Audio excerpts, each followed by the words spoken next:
সাত সকালে সিঁথি থানার কাছেই বিস্ফোরণ, বাতিল গাড়ির গ্যাস ট্যাঙ্কার কাটার সময় বিস্ফোরণ এবং এক শ্রমিকের মৃত্যু পর্যন্ত হয়েছে। ঠিক কি ঘটনা ঘটেছে আরো বিস্তারিত জানবো, আমাদের প্রতিনিধি ঐশী মুখোপাধ্যায় সরাসরি রয়েছেন। ঐশী, দেখো দেবস্মিতা, আজকে সকালবেলায় সিঁথি থানা থেকে একদম ঢিল ছোড়া দূরত্বে এই গ্যাস কাটাই করার সময় একটি ট্যাঙ্কার কাটার সময় কিন্তু একজন শ্রমিকের মৃত্যু হয়েছে এবং তারই সঙ্গে আরেকজন শ্রমিককে গুরুতর জখম অবস্থায় হাসপাতালে ভর্তি করা হয়েছে। সকালবেলা একটা বিকট শব্দ পেয়ে এলাকাবাসী এখানে এসে উপস্থিত হন এবং তারপরে প্রত্যক্ষদর্শীরা কি দেখেছেন তাদের কাছ থেকে শুনবো। আজকে সকালবেলা এসে কি দেখলেন? এসে দেখলাম এখানটা ঢাকা দেওয়া রয়েছে, কিন্তু তার আগে এখানে বডি ঝুলছিল গাছে। বডিটা কোথায় খুঁজে পাওয়া যাচ্ছিল না, তারপর দেখা গেল যে বডিটা গাছে ঝুলছে, আর একজন তার হাত উড়ে গেছে, সেই অবস্থায় পড়ে ছটফট করছে, আর্তনাদ করছে। এই অবস্থায় আমরা এসে দেখতে পেয়েছি বিকট শব্দ। 700-800 মিটার দূরে একজন থাকি আমরা, 700 মিটার 800 মিটার 900 মিটার দূরে থাকি।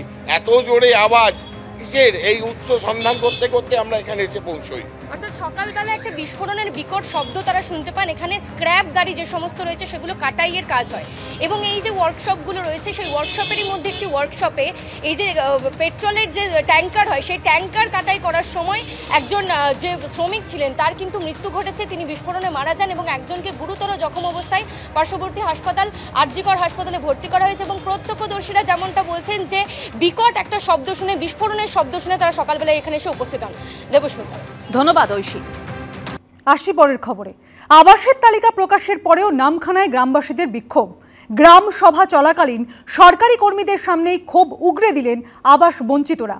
বিক্ষোভের মুখে পড়েন সমীক্ষকরা। প্রশাসনের তরফে নতুন করে সমীক্ষার আশ্বাস দেওয়া হলে বিক্ষোভ ওঠে। দুবার সার্ভে হয়েছে কিন্তু তালিকায় নাম নেই, তাই আমরা এখানে এসেছি যে বাড়িটা কেন ক্যান্সেল হলো সার্ভে হওয়ার পরে, তাই আমরা এখানে এসেছি। গ্রামে গ্রামে ঘুরে সমীক্ষার পর প্রকাশিত হয়েছে আবাস যোজনার প্রথম পর্যায়ের তালিকা। এর মধ্যে ভুরি ভুরি অসঙ্গতির অভিযোগ উঠল দক্ষিণ 24 পরগনার নামখানা গ্রাম পঞ্চায়েতে। অভিযোগ, সরকারি কর্মীদের সমীক্ষার পরেও তালিকা থেকে বাদ পড়েছেন যোগ্য প্রাপকরা। আবাস তালিকা অনুমোদনের জন্য বুধবার গ্রামসভা ডাকা হয়। তালিকা দেখেই ক্ষোভে ফেটে পড়েন গ্রামবাসীদের একাংশ। বিক্ষোভের মুখে পড়েন সমীক্ষকেরা। যে লিস্টগুলো টাঙানো হয়েছে সেগুলো আমরা দেখলাম প্রত্যেক পঞ্চায়েত সদস্য তারা যাদের একতলা দুতলা করে বাড়ি আছে, পাকা বাড়ি আছে, তাদের নামগুলো রেখেছে। যারা গরিব মানুষ, যারা পাওয়ার যোগ্য, তাদের নামগুলো কেটে দিয়েছে। কেউ বিজেপি করে, কেউ সিপিএম করে, তার জন্য তাদের নামটা কেটে বাদ দিয়ে দিয়েছে। যার মাটির বাড়ি সে পাচ্ছে না, যার 3 তলা পাকা সে পাচ্ছে। আমাদের খেটে খাওয়া মানুষ, আমাদের নেই, বড় বড় পাকা আলাদের হচ্ছে। যে 3 তলা পাকা যা সে পাবে, আর যে নাই সে কিছু পাবে না। গ্রামবাসীদের বিক্ষোভের জেরে ভেস্তে যায় গ্রামসভা। আবাস তালিকায় গরমিল নিয়ে সমীক্ষকদেরই কাঠগড়ায় তুলেছে বিজেপি। যাদেরকে বাদ দেওয়া হয়েছে তারা প্রকৃত পাওয়ার যোগ্য।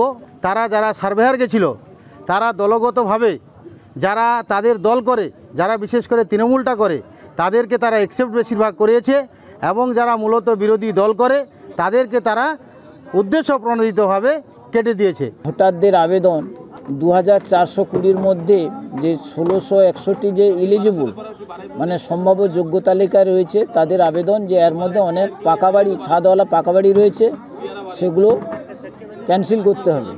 সেগুলো নিশ্চয়ই পুনর্বিবেচনা করে সিদ্ধান্ত গ্রহণ করা হবে। কাকদ্বীপের মহকুমা শাসকের দপ্তরে নামখানার আবাস তালিকা ফের পরীক্ষার আশ্বাস দেওয়ায় বিক্ষোভ ওঠে। গৌতম মণ্ডল, এবিপি আনন্দ, দক্ষিণ 24 পরগনা।